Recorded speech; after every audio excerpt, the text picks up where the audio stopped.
Las plantas se dividen en tres clases según su forma de fijar carbono. La primera, la C3, la segunda, C4 y la última, la CAM. La C3 es una vía de fijación rápida de carbono. El 80% de las plantas y de las especies vegetales utilizan esta vía rápida de fijación de carbono por ser la más utilizada por todas las plantas.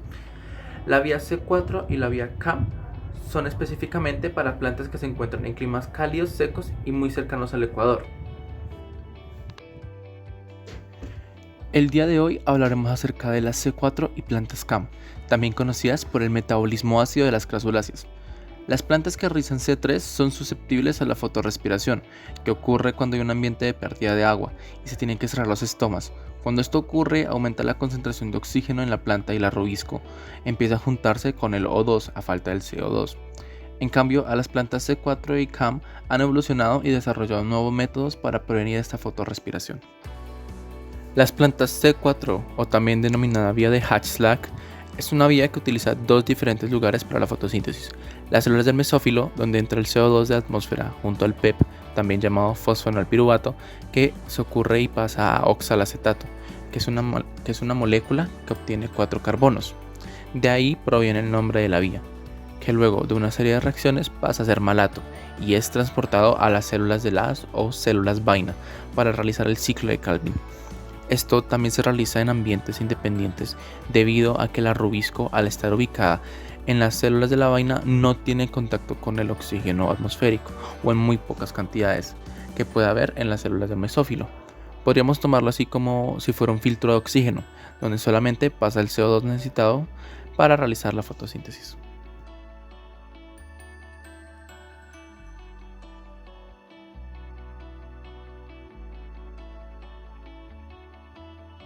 Las plantas CAM, como lo mencionaba anteriormente, viven en ambientes cálidos y secos, donde se han adaptado y algunas especies, como las cactáceas, se han transformado en sus hojas en espinas, para tener unos estomas más pequeños y así reducir la pérdida de agua. Pero no solamente se han realizado modificaciones a sus hojas, sino a toda su fisiología, por la vía CAM, donde al igual que en la vía C4 se divide en dos, pero esta vez no en dos lugares, sino en dos momentos en el tiempo. Uno ocurre en la noche, donde los estomas se abren y la planta puede capturar dióxido de carbono y oxígeno y son conducidos a la célula del mesófilo, a las células del mesófilo, donde pasan por el mismo proceso que la vía C4. Pero al contrario de esta, al obtener el malato o el ácido málico, se almacena en grandes vacuolas que junto a otros ácidos grasos esperan el momento que se haga de día para poder realizar la fotosíntesis y proseguir al ciclo de Calvin. Un subproducto obtenido de estas reacciones es el piruvato, que gracias a la acción del ATP puede volver a ser fosfenolpiruvato, donde vuelve a entrar en el ciclo.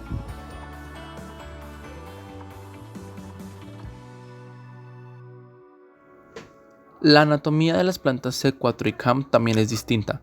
La anatomía de las hojas de las plantas que utilizan la vía C4 tienen una característica forma circular, con anillos interiores y exteriores, donde los exteriores son las células del mesófilo y en el interior las vaina. Estas tienen unas células de vaina bastante grandes y abundantes y están organizadas en forma radial. En el centro de ellas se encuentran los haces vasculares. En cambio, en la anatomía de las plantas CAM son un poco desorganizadas, son clorénquimas alargados que contienen gran cantidad de cloroplastos que se ubican en forma asimétrica. Para tener una conclusión general acerca de nuestras diferentes vías de fijación de carbono, podríamos decir que nuestra vía C3 es la más simple de todas, donde se toma el dióxido de carbono atmosférico que está distribuido en las diferentes partes de la planta y se lleva directamente hacia el ciclo de Calvin, donde la rubisco ya se encargará de hacer sus debidos procesos. Después tenemos las plantas C4 y las plantas CAM, donde estas han evolucionado para no tener unos diferentes problemas con la fotorrespiración, donde la fotorrespiración influye al momento de cerrar los estomas, ya que después del cierre estomático no puede entrar ni puede salir, ya sea oxígeno o dióxido de carbono.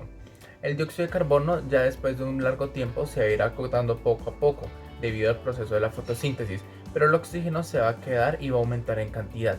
Ahora, la rubisco va a empezar a obtener este oxígeno y lo va a empezar a reemplazar por el dióxido de carbono, y esto no le conviene a la planta. En condiciones de mucha intensidad lumínica y mucho calor, los estomas se abrirán, pero entonces tendrá que decidir acerca de si perder una gran cantidad de agua o obtener nuevamente diferentes gases como lo son el oxígeno y el dióxido de carbono.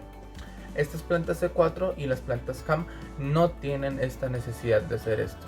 Estas regulan la fotorrespiración y no les afecta para nada. Es muy indirecta el achaque que le puede dar nuestra fotorrespiración a las plantas C4 y a las plantas CAM.